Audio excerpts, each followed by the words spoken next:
안녕하세요. 경제는 순리대로 해결하는 게 가장 부작용이 적습니다. 대부분의 상황에서 순리대로 해결이 되어 왔어요. 그런데 가끔씩 순리에 맞지 않는 돌발 상황들이 발생하고 그 과정에서 예측 투자를 했던 사람들이 돈을 잃습니다. 정치가 경제의 순리를 해치는 경우가 굉장히 많은데요. 작년에 중국과 호주가 외교 전쟁이 있었죠. 그러면서 에너지 가격이 치솟았습니다. 미국의 민주당은 아무리 돈을 풀어도 이제는 물가가 오르지 않는 시대라고 하면서 돈을 풀어 경기를 부양해야 한다는 현대통화 이론을 신봉했었죠. 올해 러시아는 인플레를 촉발시켰고 중국은 코로나를 핑계로 상하이를 봉쇄시켰습니다. 이 과정에서 증시는 큰 버블이 오기도 전에 빠르게 하락했죠. 만약에 이런 일이 없었다라고 하면은 인플레가 지금 수준은 아니었을 거고 나스닥 지수 기준으로 2만 돌파하는 엄청난 거품을 봤을지도 모릅니다. 세옹지마라고 큰 거품이 생기기 전에 미리 한번 터트려줬고 증시는 큰 일을 한번 치르고 나면은 몇 년간 꾸준한 상승 랠리를 보여준 적이 많았었거든요. 저번 주에는 미국의 민주당 반대에도 불구하고 펠로시가 단독으로 행동을 했어요. 대만을 방문했고 중국은 이에 자극을 받아 지금 대만을 에워싸고 사격 훈련을 하고 있죠. 그럼 펠로시는 대체 왜 저랬을까? 바이든의 만류도 뿌리치고 단독 행동을 했다라고 하면은 이게 바이든의 레임덕인 건가? 아니면은 중국과 관계를 어느 정도 회복하면서도 대만의 치포 동맹을 확실히 할 필요가 있어서 이중적인 태도를 보이기 위해서 바이든과 펠로시가 서로 다른 목소리를 낸 건가? 저들의 행동을 이해하기 전에 바이든과 민주당이 지금 처한 상황을 보면은 어느 정도도 답을 볼 수가 있습니다. 3개월 뒤에는 11월인데 미국은 중간 선거가 있어요. 예상대로라고 하면은 민주당은 참패를 당하고 공화당으로 덮이게 될 가능성이 높습니다. 그러면 민주당은 승부수를 걸어야 되겠죠. 진다는 얘기는 뭐냐면 2년 뒤에 트럼프가 바이든을 이기고 대선에 이길 가능성이 높다라는 걸 말하는 겁니다. 최고의 전략은 첫 번째로 중간선거를 이기는 게 제일 좋은 거고 차선책은 다음 대선 주자를 바꿔서 트럼프와 맞서는 겁니다. 그런 점에서 보면은 지금의 행동들이 이해가 가죠. 낸시 펠로시는 서열 3입니다. 나이가 82세예요. 트럼프 바이든보다 나이가 더 많습니다. 2년 뒤에 대선에 나갈 거로 생각되지는 않고 민주당의 대부 자존심격이라고 봐야 될 것 같아요. 정치를 마무리하는 입장에서 민주당을 위한 행동을 했을 가능성이 높다. 특히 낸시 펠로시 같은 경우는 트럼프랑 사이가 나쁜 걸로 유명한데 2년 뒤에 대통령이 다시 트럼프가 되는 꼴은 정말 보고 싶지 않아 할 것 같아요. 그러면 이번 중간선거에 보탬이 될 만한 행동을 했다. 이렇게 생각해 볼 수도 있습니다. 바이든이 대만을 가는 거는 상황이 꽤나 커질 수 있는 행동이거든요. 그렇기 때문에 트럼프 때보다 더한 무역 전쟁을 각오해야 될 수도 있고 실제로 무력 전쟁을 각오해야 되기도 합니다. 하지만 바이든의 만류에도 하원 의장으로서 대만에 방문했다라고 하면은 중국과의 마찰이 생길 때 빠져나갈 공간은 좀 나와요. 중국이 뭐라 하도 펠로시가 단독으로 한 거고 펠로시는 은퇴했다.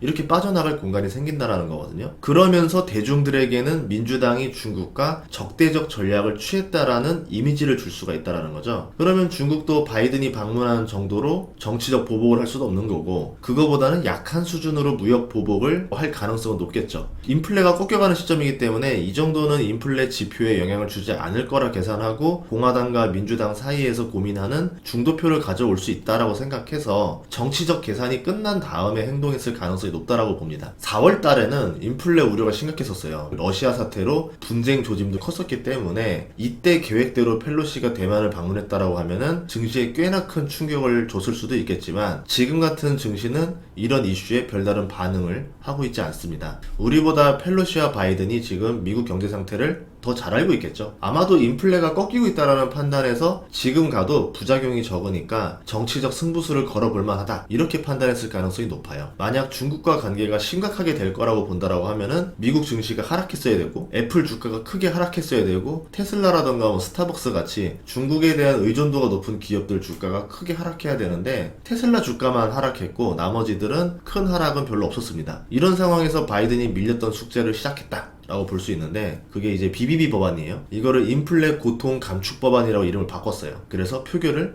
밀어붙이고 있습니다. 이 BBB 법안이 통과되지 못하고 난항을 겪는 사이에 인플레 문제가 터졌죠. 그래서 안건이 진행되지 못하고 있었어요. 그런데 이 법안 이름을 인플레 고통 감축 법안이라고 바꿔서 다시 추진합니다. 인플레로 고통을 겪는 중산층을 돕기 위해 560조의 돈을 뿌리겠다는 얘기인데요. 하도 통과가 안 되니까 인플레를 해소하기 위한 부양책이라고 말하는데 이 부양책을 쓰면 인플레가 해소된다는 말이 얼마나 모순적인지 몰라서 하는 말일까? 어떻게 이런 모험을 걸어 벌었을까 싶습니다. 실제로 미국 경제학자 200명은 정반대의 효과를 낳을 거다 이러면서 우려를 하고 있죠. 그러면 이 돈은 어디에 쓰이는지 한번 내역을 보도록 할게요. 첫 번째로 메디케어 프로그램입니다. 제약사와 처방약 가격 협상을 할 수 있게 한다는 거예요. 그래서 연방정부가 10년 동안 2,880억 달러의 예산을 줄일 수 있게 된다는 겁니다. 이렇게 얻은 수익을 가지고 노인들의 약품 비용을 낮추는데 사용하겠다라는 거죠. 기후변화 투자는 중고차 또는 새 전기차를 사는데 세금을 환급해줘요. 중고 전기차는 4,000달러, 새 전기차는 7,500달러의 세금 공제를 해주겠다. 이렇게 10년 동안 3,740억 달러의 예산을 투입해서 전기차 전환 속도를 올리겠다 말하는 거죠. 친환경 에너지 제조 세금 공제에 600억 달러, 그리고 풍력 태양광에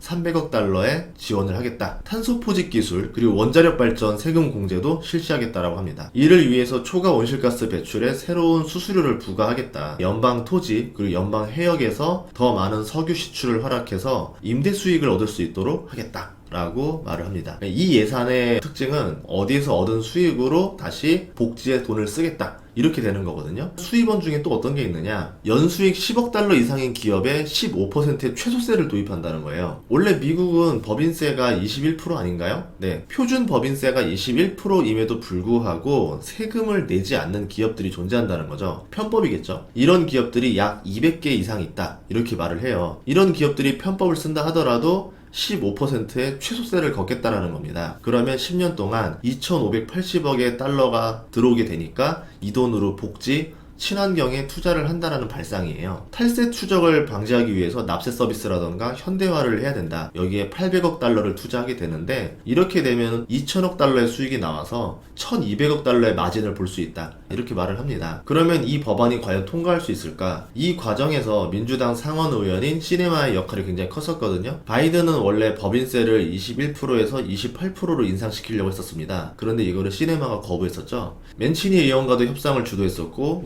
부유한 헤지펀드 매니저 그리고 이제 고소득자들 세금 세율을 37%로 올리려고 했었는데 무효화시켜서 20%로 유지시킨 게 시네마 의원입니다. 민주당 공화당이 50대 50인 상황이잖아요.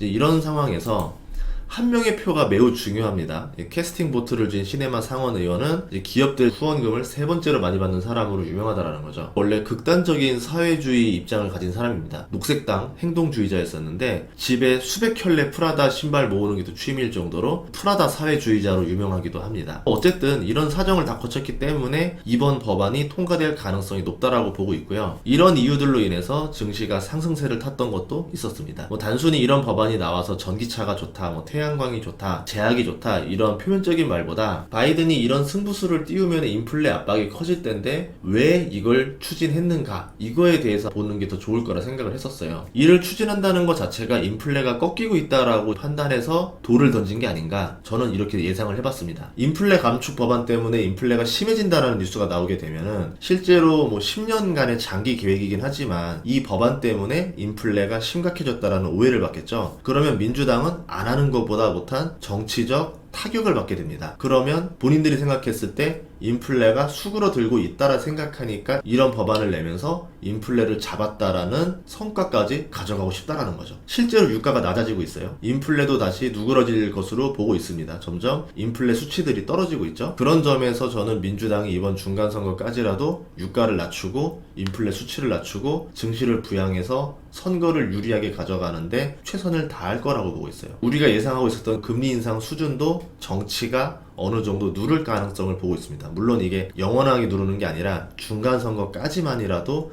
일시적으로 누르지 않을까. 다음 시간도 좋은 정보로 찾아뵙겠습니다. 구독과 좋아요, 알림 설정 부탁드릴게요. 고맙습니다.